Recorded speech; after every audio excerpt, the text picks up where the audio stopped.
Shalom Bapak Ibu Saudara-saudaraku yang dikasihi Yesus Kristus.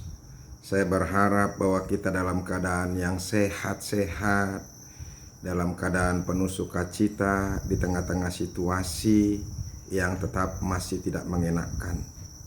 Ada banyak orang yang terbeban, tapi percayalah, ketika damai sejahtera Kristus bersama dengan kita, maka kita akan bisa hidup dengan nyaman, hidup dengan damai, hidup dengan sukacita.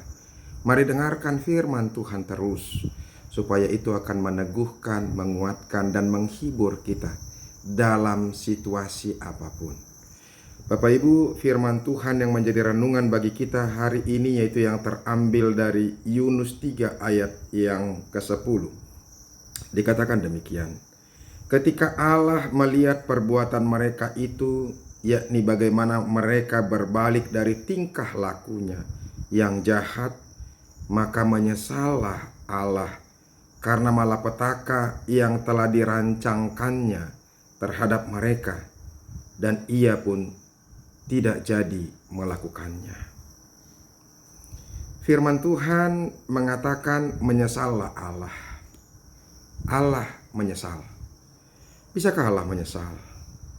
Kenapa Allah menyesal? Apakah dia tidak tahu bahwa orang-orang Ninive nantinya akan berubah atau bertobat? Tidak tahukah Tuhan dengan apa yang akan dia lakukan? Tidak mengertikah Tuhan dengan apa yang akan dia rencanakan? Atau tidak tahukah Tuhan dengan apa yang terjadi dalam kehidupan manusia kemudian? Inilah pertanyaan-pertanyaan yang sering muncul dari orang-orang yang selalu berpikiran negatif ketika mendengar Allah menyesal. Kok Allah bisa menyesal? Berarti Allah bisa salah. Dan yang lebih parah lagi, sampai bisa ada orang yang memahami Allah seperti apa itu. Berarti dia bukan Allah yang benar. Saudara-saudaraku, Allah mengetahui apa yang akan terjadi di dalam masa depan kehidupan manusia. Allah mengetahui apa yang akan terjadi di depan. Dan Allah sungguh menyadari dan mengerti apa yang dia akan lakukan. Sebab Allah adalah Allah yang maha tahu. Itulah makanya dia disebutkan omniscience, Allah yang maha tahu. Dia mengerti dan mengetahui apa yang akan terjadi dalam kehidupan dunia ini. Untuk ini saya mau mengatakan kepada kita, jangan gunakan pikiranmu untuk mengerti Allah. Maaf, otak kita yang cuma segenggam tangan itu tidak akan mampu mengerti Allah yang luar biasa itu. Siapakah kita sehingga kita bisa mengerti Allah? Bukankah kita adalah orang yang diciptakan Allah? Otak kita ini tidak akan pernah cukup untuk mengerti bagaimana luar biasanya, bagaimana besarnya cara berpikirnya Allah dalam kehidupan kita. Sekali lagi saya mau katakan kepada kita, siapakah kita sehingga kita mampu memandang rendah Tuhan? Pikirkan dalam hati kita masing-masing. Renungkan, jangan sampai kita berpikiran yang negatif tentang Allah. Allah tidak akan mungkin salah. Allah selalu benar dalam apa yang akan dia lakukan. Dan jangan gunakan pikiran yang negatif kepada Tuhan kita. Mari kita berpikir yang positif saja. Karena Tuhan kita adalah Allah yang bisa marah dengan cara-cara kita berpikir yang negatif. Saudara-saudara, perkataan Allah menyesal yang disampaikan penulis Alkitab ini di sini mau menyatakan kepada kita bahwa bahasa yang digunakan mereka adalah apa yang disebut dengan antropomorfis.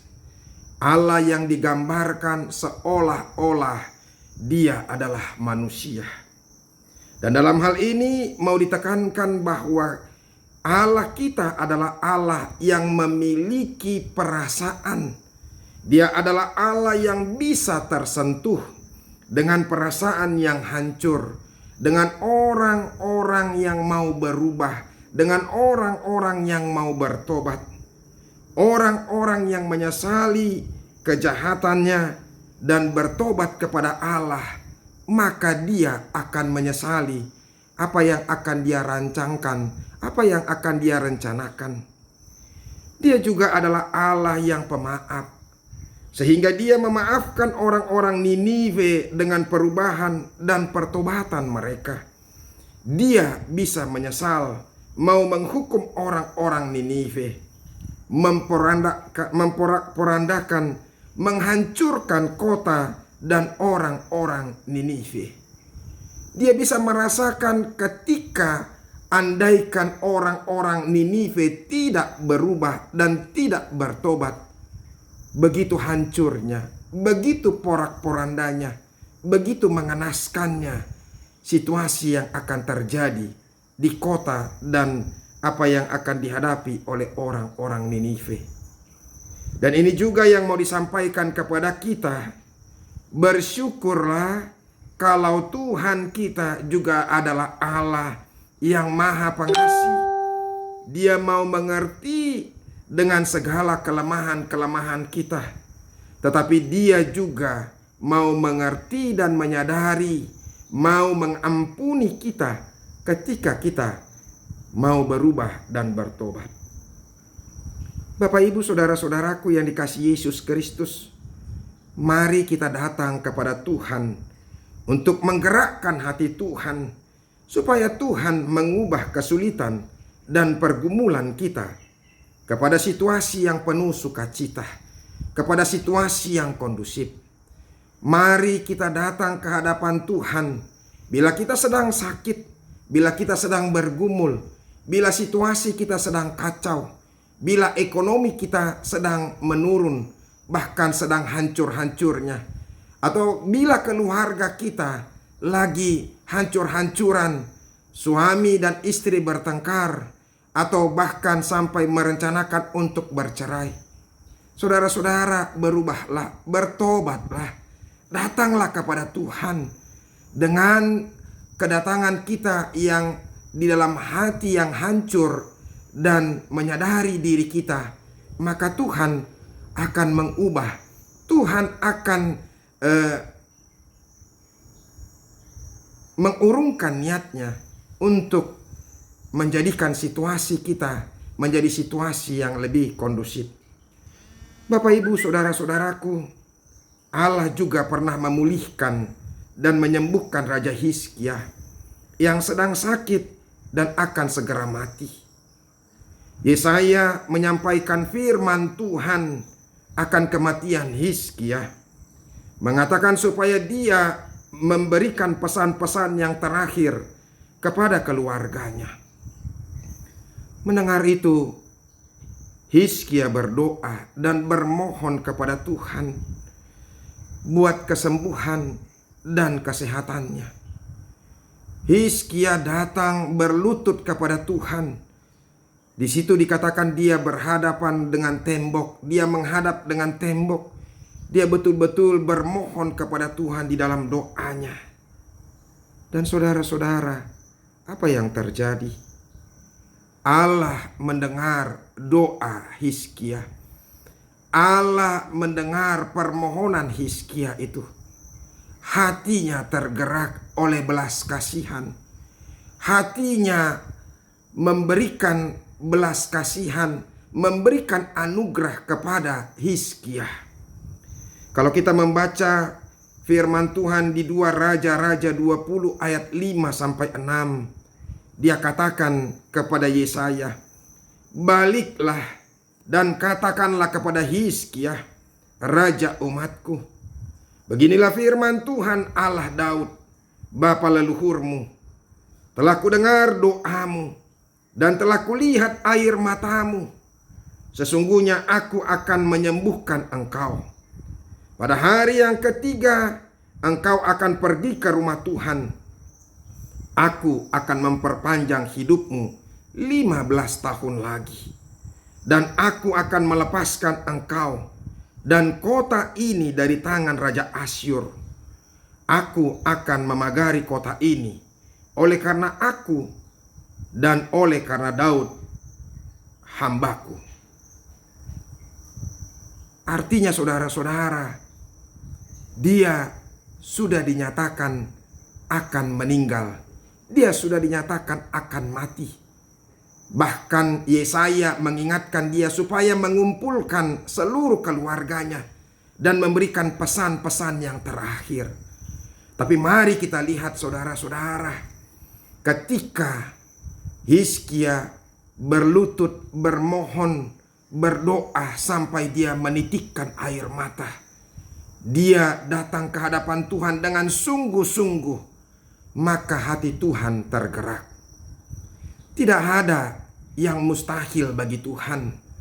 Bersyukurlah kalau pada saat ini Tuhan yang kita sembah adalah Tuhan yang digambarkan seolah-olah dia adalah manusia, yang memiliki hati seperti manusia, yang bisa dia tergerak, yang bisa dia bersedih melihat situasi yang terjadi, yang bisa tersentuh dengan situasi yang terjadi kepada manusia. Oleh karena itu datanglah kepada Tuhan, sampaikan dirimu ke hadapan Tuhan dan bermohon dalam doamu dan dengan penuh kesungguhan, dan sampaikan dirimu yang berdosa itu. Datanglah dengan hati yang hancur dan remuk, katakan, Tuhan, aku adalah manusia yang berdosa. Aku selalu melakukan kejahatan di hadapan-Mu. Ampunilah aku ya Tuhan di dalam segala keberdosaanku, dan dengarlah aku hamba-Mu ini. Saudara-saudara, Tuhan pasti akan mendengarkan doa kita. Berdoalah di sudut-sudut kamarmu. Berdoalah di tempat yang tersembunyi itu. Berdoalah kalau engkau merasa sendirian, merasa ditinggalkan, merasa bahwa orang-orang menjauh daripadamu. Berdoalah kepada Tuhan supaya memulihkan situasi hidupmu, situasi keluargamu, situasi yang sedang terpuruk, situasi yang sedang menekan engkau. Datanglah kepada Tuhan, mintalah perubahan, supaya Tuhan bisa menyesal akan apa yang akan Dia lakukan kepada kita karena dosa-dosa kita. Biarlah firman Tuhan ini mengingatkan kita dan meneguhkan kita kembali, supaya kita menyadari segala dosa-dosa kita. Dan pada saat ini di situasi pandemik virus corona ini, saya mau mengatakan kepada kita, datanglah ke hadapan Tuhan dan bermohonlah, sama seperti Daniel, sama seperti nabi-nabi Tuhan yang bermohon kepada Tuhan, dan dia mengatakan bahwa mungkin ini juga karena dosaku. Saudara-saudara, jangan tegarkan hatimu, jangan keraskan hatimu. Datanglah kepada Tuhan, bermohonlah, minta ampunlah, supaya Tuhan boleh merubah situasi ini. Seluruhnya kita jemaat Tuhan, mari kita datang ke hadapan Tuhan, bermohon supaya Tuhan memulihkan situasi negara kita, memulihkan dunia ini, memulihkan daerah-daerah kita yang terpapar oleh virus corona. Dan ini juga saya dedikasikan khotbah ini, renungan ini kepada kita yang terpapar virus corona, kepada kita yang mungkin sedang menghadapi kematian, bahkan menyesakkan di dalam hati dan pikiran kita. Katakan kepada Tuhan, Tuhan, ampunilah akan dosa-dosaku, berkatilah aku, pulihkanlah, perkenankanlah aku hidup. Saudara-saudara, berjanjilah kepada Tuhan, Kalau Tuhan memperkenankan kita hidup, kita akan memberikan hati dan hidup kita, pikiran kita hanya untuk Tuhan. Sampaikan hidupmu kepada Tuhan. Semoga Tuhan memberkati kita. Semoga firman Tuhan ini bisa memberkati kita semuanya. Shalom. Tuhan memberkati kita. Amin.